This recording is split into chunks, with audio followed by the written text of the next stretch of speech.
Curtis, what's good, man? You and your feelings about Daphne? Is she with gang them? Or is it that you sucking little Rod dick?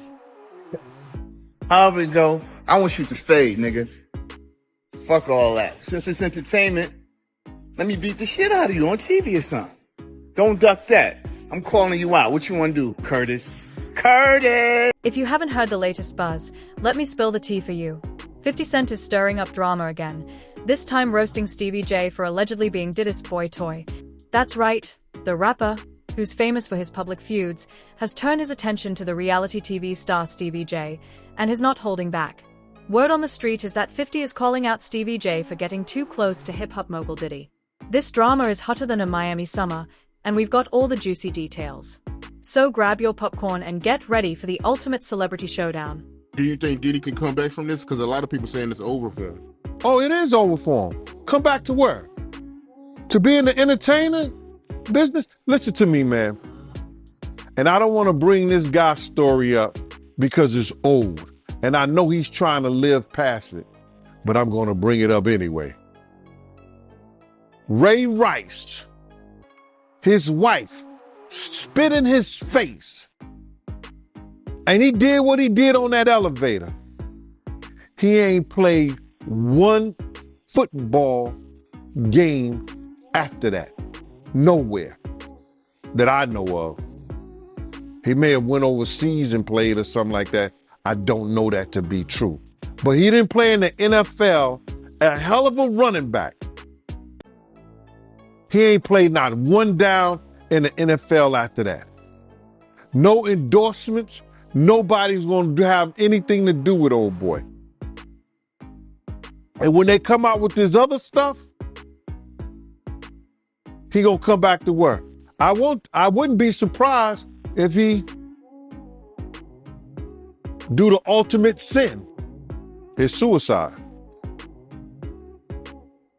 Because bruh, he's such a narcissistic that he couldn't stand not being somewhere and not being seen. His whole life, his whole career was about him being seen in the public. It was about him, taking everybody else's dreams and making them his. And now, him nor his kids would profit from anything from Bad Boy or Sean Puffy Combs again. His kids is gonna suffer behind this. Wow, man, that's crazy to hear, man. And you knowing Diddy, you think it's a good chance he might take his life? He was talking about taking his life at the City College thing. Yo, Ferg, ASAP Ferg father, say, yo, man, we gotta watch him, man. This nigga talking about killing himself. I say, so let him. If you're that weak, I said, let him. And he said, Eugene, why you say that? I said, man, listen to me, man.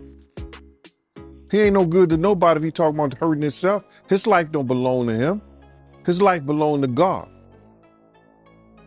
What he should be trying to do right now is work his way towards God now, for real, and not that devil we've been worshiping. That those people got him believing, you understand, that's the true God. Because everything from what I know, since I've been around him, everything that's going forward has been that of the devil. The drugs, the alcohol, the partying, everything has been of the devil. Before we dive into the details, let's unpack how we got here. 50 Cent isn't exactly known for keeping a low profile. The man thrives on controversy and has made a career out of calling people out. Meanwhile, Stevie J and Diddy have been close collaborators for years, working on various projects together. Some rumors even suggest their friendship is deeper than just business. While 50 Cent and Stevie J don't have a history of being best buddies, there's definitely been tension between the two. Maybe it's because they operate in the same circles, or maybe it's their outsized personalities clashing. Whatever the reason, 50 has been throwing subtle shade at Stevie J for a while now. But recently, he took things up a notch, calling Stevie J Diddy's boy toy in a bold and public diss. Naturally, this sparked a frenzy online, with fans and critics alike buzzing about the escalating drama. We're gonna see, man. We're gonna see what they got. But speaking of the raid, right? Did you see that viral video of Diddy? He was seen in Miami with Stevie J after the raid. You seen that video? Yeah, I seen it. What you think about that? Well, I go way back when Stevie J first came to Bad Boy, after they left Uptown Records and everything like that. And Stevie J and Puff fell out real bad over, it could have been producer credits and the whole 9 yards. But Stevie J didn't F with him until Love and Hip Hop. When Stevie J went to Love and Hip Hop and he became famous from that, Puff called him over there and they had a meeting. And I guess they rekindled their friendship. Because I used to bodyguard Stevie J. And, go to different clubs. I got pictures and everything. Stevie J didn't mess with Puff, until after that Love and Hip Hop thing went down. So now they back cool. What got me about the stuff like that them being back cool, that Stevie J went on TMZ and was speaking up on behalf of Diddy. Now, if anybody I want speaking up behalf of me, or I had anybody speaking up on my behalf, it wouldn't be Stevie J. You understand?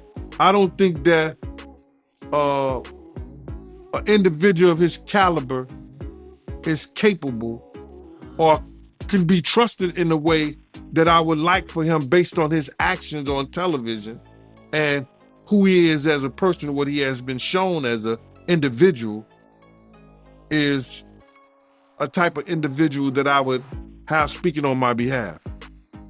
Come on, we know he's a drug abuser. We know that he's been seen putting his hands on women in the wrong way. And I don't know, that shit is crumbling, man. You know what I'm saying? But you can always say this, man. And in the infamous words of one of the world's greatest comedians, Richard Pryor, cocaine is a hell of a drug. Why you say that? Cocaine is a hell of a drug. Because Lil Rob said that they be doing the liquid cocaine in the bottles, in the Ciroc bottles. We know Stevie J been in countless rehabs back and forth. We know we've heard of Puff being in rehabs. So, what exactly did 50 Cent say, and how did Stevie J and Diddy react? Well, buckle up, because this story is about to get wild. 50 didn't just hint at his feelings, he laid them all out on Instagram in a scathing post. He accused Stevie J of being overly attached to Diddy and held nothing back in his criticism. As expected, the post set social media ablaze. Fans were quick to take sides, with some cheering 50 on for his unapologetic comments and others defending Stevie J. The reactions were as fiery as the post itself. But the question everyone's asking is, how will Stevie J and Diddy respond to this very public call-out? Rehabs too. So, my man, when you get on those type of psychotropical, I think it's psychotropical drugs, man, and you start believing your own bullshit, and them two individuals together, man, you know they got to be crazy. Something got to be wrong with when he sit up there and he said that he want to challenge 50. And I don't know much about that clout shit. Him challenging 50 to a fight, and we seen how 50 Cent, we seen how Stevie J fight on Love and Hip Hop and all that other bullshit. Him Scrappy, him this other cat. My man, there's no way. There's no way. He don't want it with 50, bro. That's if that ain't cocaine, the Pope ain't Catholic. So you feel like 50 Cent would give Stevie J that work? it wouldn't even be a job. 50 Cent will whoop niggas like Stevie J on the way to a real fight. You seen 50 fight before? I ain't never seen 50 fight. I seen some tapes of him get down on that end, but I never seen him fight in person. But I know the demeanor of a man. I was with 50 Cent on a couple of occasions, and one occasion, it was just me and 50 and about probably 6 other dudes that didn't want to get out the car because he was ready to get down. And you could see it in him. You could see he got it in him like that. I'm looking at him. I wrote this shit about this shit in my book. 50 ain't back. He don't back down, bro. And you could see when you know a dude is about it, and got it in him, you could see it in his eye. You could see it in the way he carry himself. You see how he threw his own man in the bushes, Tony Yayo. They got tapes on 50 getting down boxing. I've seen takes on him. You know what I'm saying? I've never seen him in person, as far as fighting. I've been with him in person, but he got it in him, bro. But yeah, that caught me by surprise because I always knew that Stevie J, he did production for Bad Boy, but I never knew him and Diddy was that close until, as of late, since the raid. So. No, they was close. Bro, Stevie J and Puff was like pots and pans back in the day. I don't know what happened between them, but something happened on the producing credit side that Stevie J stopped effing with him. And, Stevie wasn't dealing with him at all. He was just doing more stuff for Jodeci than he was Bad Boy. In his post, 50 Cent didn't just call out Stevie J for his relationship with Diddy. He went a step further, mocking Stevie's fashion sense, saying he dressed like a clown and needed to find his own style. The tone was cutting and unapologetic, dripping with sarcasm and mockery. 50 made it clear he had no respect for Stevie J and wasn't afraid to air his grievances for the world to see. It came out, because Cassie sued him. He settled 24 hours. Whoa! But now I heard she's cooperating with the feds. She's a civilian. What do you expect? Right. Well, what's interesting, I actually looked this up, because I'm sure when they settled the lawsuit, she signed an NDA, saying she's not going to write a book, she's not going to do a documentary, whatever else, When the feds come, that's probably all out the window. Well, yeah, here's the thing. An NDA is a private agreement. Yeah, a but criminal the feds- case supersedes that. Yeah. So she could be compelled to take the stand, and she could basically throw that NDA out the window on the stand. Of course, and she's a civilian, and it is what it is. And yo, let me tell you something. God got his ways of humbling people. Yeah. You could be right here, and the next day they all laughing at you. We're public property. That's what I learned. When I seen Fitz down there, we public property. You can say whatever you want to say. So it's public property. You walking on eggshells, my nigga. Whoever you are. And if you a black billionaire, come on. It's over. It's looking bad out here. As for Diddy. niggas taking up for 50, 50 been not fucking with Diddy for his reasons. Like, niggas be saying little funny shit behind the scenes, and, G-Unit spies is everywhere. What G-Unit spy, that's what him. G-Unit spies is everywhere, bro. Okay, because I remember one of the funniest Drink Champs ever was when 50 was on there, and he said that he met up with Diddy, and Diddy offered to take him shopping. Yeah, you can't tell a nigga from New That's York. crazy. No, you can't tell a That's crazy. nigga from New York no shit like that. Yeah. Let's be real. He's like, what? He's like, I'm a bad Yeah. bitch or something? I gonna let me take me shopping? You gotta understand, Fifth been like that since the beginning of time. When he used to come to the block, he was the nigga like, oh shit, boo-boo coming. Yeah. Like, oh man, this nigga, some shit is about to start. That's who he is.